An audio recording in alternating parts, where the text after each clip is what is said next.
Welcome to our Quick Fire Friday podcast. This is the Grow a Small Business Podcast Friday series, designed for people who need big insights in little time. In just 20 minutes each week, with no fluff, just real, proven tactics from people who know their stuff. With your hosts, Mick, AJ, and me, Rob Cameron. Well, Ryan, thanks for making the time to catch up today. And I thought I'd start off by getting you to give us a little bit of an introduction into how do you explain who you are and what you do? Cool. I really appreciate being on your show. Thank you very much. So who I am and what I do is a little bit easier to describe. So I founded a company called Kitcaster, and we work with founders and CEOs, and we book them on other people's podcasts. Podcasts very similar to these, which means the best podcasts in the world. Now, who I am, I'm trying to put a thumb on that. I don't really know, but I probably, if you looked up Colorado guy in the dictionary, you see a picture of me with my flannel shirt and my pickup truck. That gives you a pretty good idea who I am. Yeah, great. I like the sound of that. So tell me, like, who are the clients that typically come and work with you, and like, why is it that they're reaching out to you? What are they looking for? Is it generally they sense an opportunity, or are they having some sort of problem, or? No, absolutely. So we work almost exclusively with funded startup founders, entrepreneurs with exits, and C-suite executives.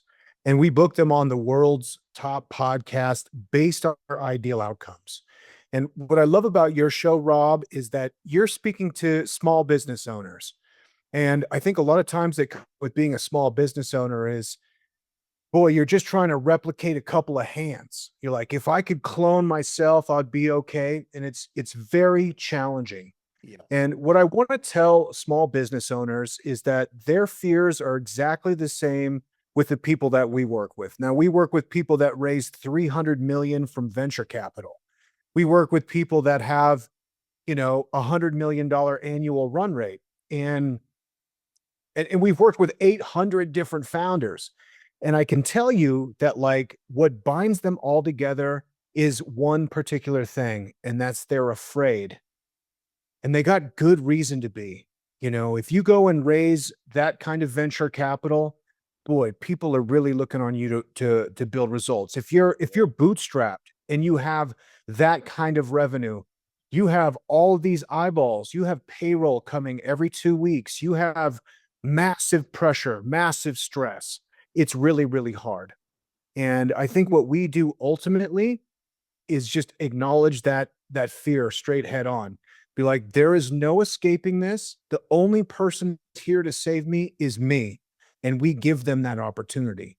What's so cool about podcast interviews or just like personal branding in its essence is that it gives you the agency to go out there and solve your own problems. And as scary as it is, and like creating a persona on the internet is cringy at face value, and it's also terrifying. So what we do is like really help them, like, let's sculpt an online persona for you that, strengthens your business relationships, gives security to your employees, that gives you a basis for a life outside of this project right now. Because the other thing with entrepreneurs is, like, their current project isn't their only project, and it's not going to be their only project. The only thing that's going to carry on after the birth, life, and death of their business is them, if they're lucky. Interesting. Yeah. So we help them establish that. Yeah. Fantastic. That's such a great way to put it, and very compelling. So tell me, you have an entrepreneur that comes to you and they're afraid, and I can see you're beginning to create a compelling vision there for something you can help them build. So what's the process from there? Like, how do you step through this? So, I think that one thing that threads all of our clients together too is they see they're in competitive arena. Now whether that's a software engineer or that is, a HVAC company, that lives locally inside a company, they all have a similar problem, which is there's a lot of competition. And I think that like if you are, I'll just say it, a righteous person, like you're in business for the right reasons. You care about your customers, you really care. You care about your staff, you really care. That is an incredible differentiating factor. You know, if you're Johnny A HVAC company or your Johnny B HVAC company, what's the difference? Especially if you have the similar website, you got the similar logo. The difference is you. You know, so what we do is we have a 3-step process to bring people into podcast guest interviews. First step is to make sure we understand their ideal outcomes. What do they want to get out? Now, everybody wants new customers for sure, but what else is more important? You know, is it hiring the right people? Is it raise a round of financing? Are you looking to grow and expand? You know, depending on what they want to go into the campaign is what comes out of the campaign. Second step of our onboarding is gathering the necessary assets. So you're going online, you're presenting yourself. We want to make sure we have an audience roadmap so we know exactly who we're talking to and we can reverse engineer the conversations of what matters most for them. We're also going to build a media kit to make sure that they're presenting themselves not only to podcast hosts and audiences, but also to large language models. Like right now, ChatGPT is using podcasts for training reference. So every time you get onto a microphone, every time you get onto a podcast, you're training ChatGPT and Gemini and all of them, Claude, all of them, on exactly who you are, exactly what your company does, and so that's really important. That's The really other thing we interesting. I do didn't is realize that. yeah, absolutely. Now, this is a little bit anecdotal, but this is coming to me from dozens and dozens of clients that are like, oh my gosh, since we started doing podcast guest interviews, we're getting referrals from ChatGPT all over the place. But if you look at it, now the large language models are, we're talking about like OpenAI, we're talking about Google, all of them have massive lawsuits against them because they're they've been accused of taking private data, whether that's YouTube data, whether that's, you know, stuff behind paywalls. And of course, we know they have.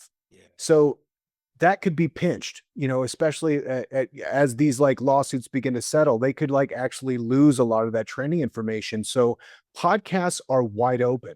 The very essence of what a podcast is, you could debate it, but it's ultimately released on an RSS feed, which is a really simple syndication feed, which means just the essence of releasing a podcast is saying that this is open distribution to whoever wants it. So for these large language models that are absolutely starving for data, this is the best place for them to get training data. So if you're updating continuously, like you are, Rob, like it's learning a lot about you because this is the top priority.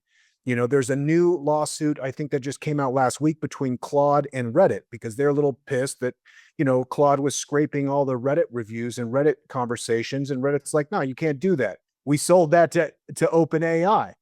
So, but for now, podcasts are a place where like you can positively or negatively, it depends on how you like talk about your company, but like you have the agency to alter the way that LLMs are perceiving you and your company. So that's just the intro. Second step. Third step is just the execution of the campaign. So all of our clients are given a campaign manager that basically works on the qualification, pre-production, scheduling the shows on their behalf. Everything goes to their calendar. So before they're getting ready for an interview, they know the questions to be asked, the topics to be discussed, and the link to record. So basically, when it's go time, all they have to do is click the link and have a great conversation. And in essence, that's what we do tens of thousands of times. God, it's so powerful when you sort of talk it through like that, and you can see the benefits the clients will get in working with you. And you know, obviously, I'm a little bit biased because here I am running a podcast, but I can really see how powerful they can be. But yeah, particularly, I guess, as AI is listening to all these podcasts and beginning to build it into the way it works and thinks, it becomes more and more important if you want to be visible. So 100%. Yeah. So I guess to help bring this to life a little bit, could you talk us through a bit of a case study of perhaps someone you've worked with and what you've been able to achieve with them and just how you went about doing that? 100%. And we've got case studies across the board. People have raised $1 million, based on a podcast interview that they heard us book them on. We've had people do 7 figures in revenue based on podcast guest interviews. Now, these are a little bit different. I want to try and tailor this to small business. How does this affect small business? Well, the fact of the matter is that a lot of our businesses are small businesses. You have small teams. Maybe they raised $1 million. Maybe they had a bootstrap. My company was a small team. We grew it up to about 22 people, but we actually were recently acquired and we had a team of 9. So I know from firsthand perspective with my small business how influential podcast guest interviews were. But again, I'm not here to shill for my company, but I am here to shill for helping founders of companies and small business leaders realize the importance of expressing themselves online clearly, coherently, and publishing. And we have, the tools at our disposal now have never been better. Podcasts are totally free to publish. Now, that's not 100% true because, of course, you have to pay for hosting here and there or whatever. I mean, Spotify, you can launch a podcast completely for free, but there's a big cost of time and expense and sacrifice to do it. But that's to say that if you want to do it, you most certainly can. Now, you have all the social media profiles, that is all free. Again, it's not totally free. It depends on how you do the math. There's an expense. You're going to be on the social media profiles. Yeah, that's right. Yeah. But for small business owners, it's very worth it. There's also the tendency for business owners, founders, CEO to kind of want to ostrich and be like, no, I don't want to be the face of the brand. I'm going to let the brand speak for itself so that I can step away if necessary. Boom, boom, boom. But ultimately, the passion that they have for their company, the passion and care that they have for their customers, this is what needs to come out. Now, if you're a small business owner, you don't have that care and you don't have that passion. You're like, I don't need to do that. You don't, because you'll be out of business in no time anyway, because the people I'm talking to are the savages that do care. And it's your job to go out there and destroy the businesses of the people that don't. So this is the way you do it. You take it seriously. You put it on your shoulders and you say, it's on me to really promote the brand, promote the company in a way that I'm comfortable with, And I also understand why people are reluctant. It is kind of cringy to beat your own chest, but at the end of the day, you got to look at across the table of the mouths you're feeding, whether that's your employees, your staff, your contractors, or your kids, and be like, it's on me. So literally take on that responsibility and run with it. And, doing it on podcasts, I'm an advocate for because it's the most fun. Ultimately, just having these conversations is great. Yeah, absolutely. Want specific advice to help you get your business through its #1 growth challenge? Book a free 20-minute growth chat with me, Troy, the founder of Grow a Small Business. I'll recommend some resources which will help you grow your business with ease so you can live the lifestyle you've signed up for. Go to growasmallbusiness.com and click on Growth Chat. And look, I guess a slight side note to where we're talking there, but I mean, you were saying you've worked with clients who have raised capital off the back of podcasts that they've been on. And is that, are you saying, I guess they got lucky and someone was listening who had an interest in investing, or how did that come about?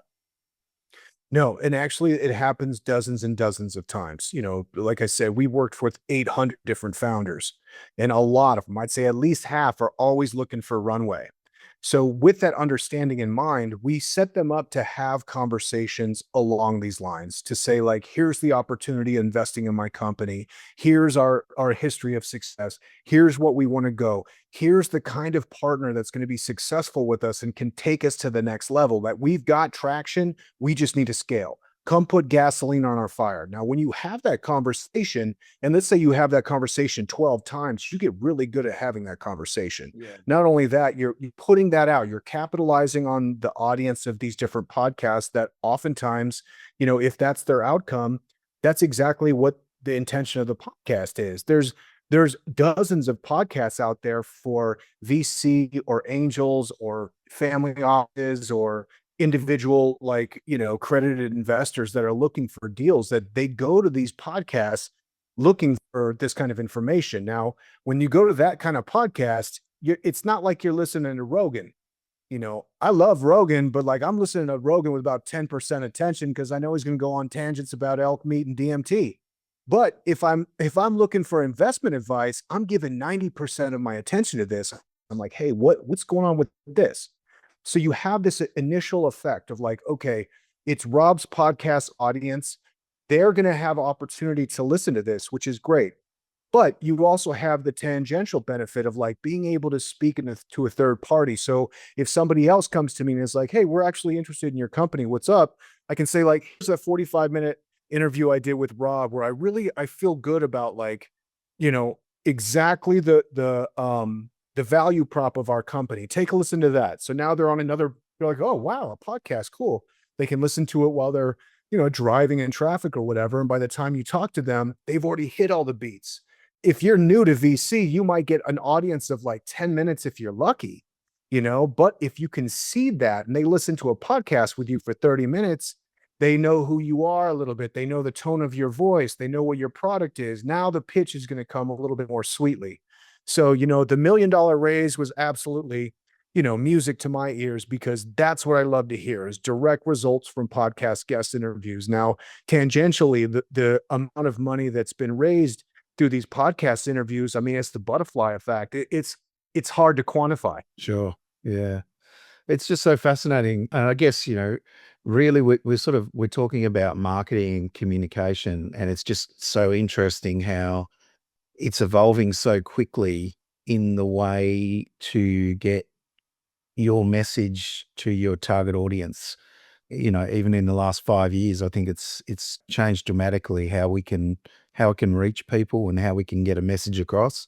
So I think it's great that we've got businesses like yours that can help people do that. And as you say, I guess as a small business owner with ambition to grow, this can be a really powerful way to get your message out to a really significant audience. But most importantly, you can also target it as well. For example, finding the podcasts that have the type of listeners that you're trying to communicate with. So, and I guess just on that, I mean, I don't even know how many millions of podcasts must be out there, but how do you find the right ones for your clients? It's a bit of a science and an art, Yeah, I can imagine. because a lot of people will come to us and they're like, we want to go on Huberman Lab. We want to go on Lex. We want to go on Tim Ferriss. We want to go on Rogan, and I get it, for sure. But there's kind of tiers in podcasting. There's the celebrity tier that we all listen to. We all know Theo Vaughn. Theo Vaughn had the president, the vice president, Elon Musk on his podcast. You're not getting on his podcast. Oh yeah. No. So, but what's interesting and why I'm very sympathetic to that is that when you listen to a podcast 10 times, 20 times, 30 times, like you really become endeared to them. They feel close to you. So a lot of people will come to me and they feel like, man, I'm just one step away from talking to Theo Vaughn. And it's like, no, brother, you're a light year away from talking to Theo Vaughn. So really aligning, and this is why we work with business professionals, and I'm not in entertainment. Entertainment is a whole screwball type reality where like people have these inflated egos and it's insane. If we're talking about business, we're talking about technology, it's like, okay, there are fantastic podcasts that are built around your specific industry with your specific buyer audience already built in. Let's go find them. These people don't have 100 million downloads. And what are you going to do if you do? How much do you know about UFOs? How long can you talk to Rogan about UFOs? Like, you probably will dry up pretty quick. It's like what you really want to do is talk to the people that have high value of attention and are super relevant for exactly what you're trying to do. So, oftentimes there's a little bit of like readjusting expectations where it's like, man, we all love those podcasts. We all love Huberman Lab. But what we're going to do is we're going to strike where you are at your very best, which is speaking to somebody who's not a general audience. It's not a true crime audience. Rather, these are people that already know what you're talking about, and you can influence them greatly by being like a genuine dude, or gal, so yeah, finding the right podcast is a science and an art. And over the last 5-6 years, that's what our team has really mastered. And we are the best in the world at that service. Yeah. Yeah. Fantastic. So if we had to summarize down to like one recommendation you'd have for the business owners listening to this podcast today, what might that be? One piece of advice I would have for any business owners is to open your mouth and solve your own problems. A lot of times, especially if we're talking about sales and marketing, maybe it sounds like you're grasping here. Let's try this. Let's try that. Maybe this vendor over here. Maybe that vendor over there. Who's got the secret to unlock it? You do. Open your mouth and solve your own problems, and podcasting is the place to do that because you can do it conversationally. If you transcribe this podcast between you and me, Rob, it would be the longest run-on sentence. It would look terrible. You could plug that into LinkedIn and it wouldn't work. Yeah. But hopefully, I get fired up for these things. Hopefully people can feel my passion. They can feel how I'm getting excited. They can feel the energy that I'm bringing through. That's not text.